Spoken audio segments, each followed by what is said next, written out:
Transfer of property act से संबंधित है और 15 अंकों के लिए उपयोगी है। नीचे दिए गए चारों टॉपिक को आसान भाषा में परिभाषा, धारा, केस लॉ और विद्वानों की राय के साथ समझाया गया है। परिभाषा: यह नियम बताता है कि किसी संपत्ति से उत्पन्न आय, जैसे किराया या ब्याज, को अनिश्चित काल तक जमा नहीं किया जा सकता। इसका उद्देश्य यह है कि संपत्ति से होने वाला लाभ तय समय में लाभार्थी को मिल जाए।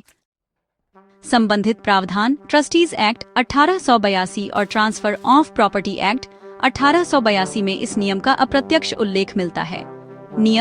इस नियम के अनुसार अधिकतम 21 वर्षों तक ही संचयन किया जा सकता है। उदाहरण: अगर कोई व्यक्ति कहे कि मेरी संपत्ति से होने वाली आय को 50 वर्षों तक जमा किया जाए और फिर मेरे पोते को दी जाए, तो यह संचयन के विरुद्ध नियम का उल्लंघन होगा। प्रमुख केस: स्टैनली वी ली 1831। इस केस में अदालत ने स्पष्ट किया कि संचयन की सीमा अधिकतम अवधि तक ही मान्य होती है। उद्देश्य: यह नियम संपत्ति की उचित उपयोगिता सुनिश्चित करता है और संपत्ति के जीवंत वितरण को बढ़ावा देता है। परिभाषा: जब कोई आकस्मिक हित असफल हो जाता है तो उसके बाद का स्वार्थ तुरंत प्रभाव में आ जाता है, भले ही उसकी शर्त पूरी न हुई हो। इसी को तीव्रता का सिद्धांत कहते हैं। संबंधित धारा 27 ट्रांसफर ऑफ प्रॉपर्टी एक्ट 1882। उदाहरण: ए कहता है, मैं अपनी संपत्ति बी को दूंगा, लेकिन यदि वह मर जाए तो सी को। अगर बी संपत्ति स्वीकार करने से पहले ही मर जाए तो सी का अधिकार तुरंत प्रभावी हो जाएगा। प्रमुख केस की बात करें तो री विल्सन्स ट्रस्ट्स 1861 में इस केस में यह स्पष्ट किया गया कि यदि पूर्ववर्ती लाभार्थी का हित समाप्त हो जाए तो अगले का हित बहुत तेजी से प्रभाव में आ जाता है। इसका उद्देश्य दरअसल संपत्ति को बिना किसी रुकावट के लाभार्थियों तक पहुंचाना है। परिभाषा के अनुसार इस सिद्धांत में यह कहा गया है कि जो व्यक्ति पहले संपत्ति का अधिकार प्राप्त करता है, उसका अधिकार बाद वाले व्यक्ति पर प्राथमिकता रखता है।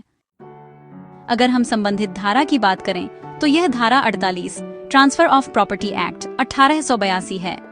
नियम यह है कि जब एक ही संपत्ति पर एक से अधिक दावे होते हैं तो पहले किए गए हस्तांतरण को प्राथमिकता मिलती है।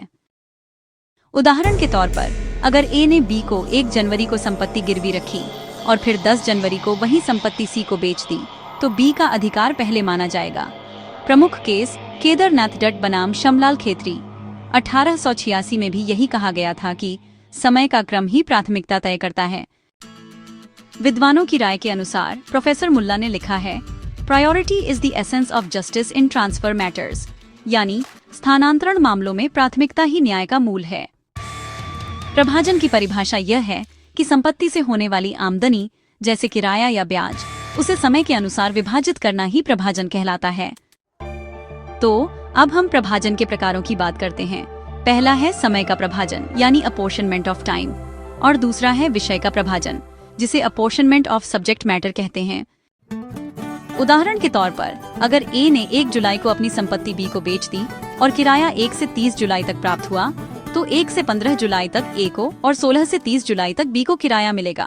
प्रमुख केस के रूप में हैरिस वी फ्लावर 1904 में न्यायालय ने कहा कि समय के अनुसार आय का विभाजन न्याय संगत होता है। संबंधित कानून की बात करें तो अपॉर्शनमेंट एक्ट 1870 इंग्लैंड में लागू है।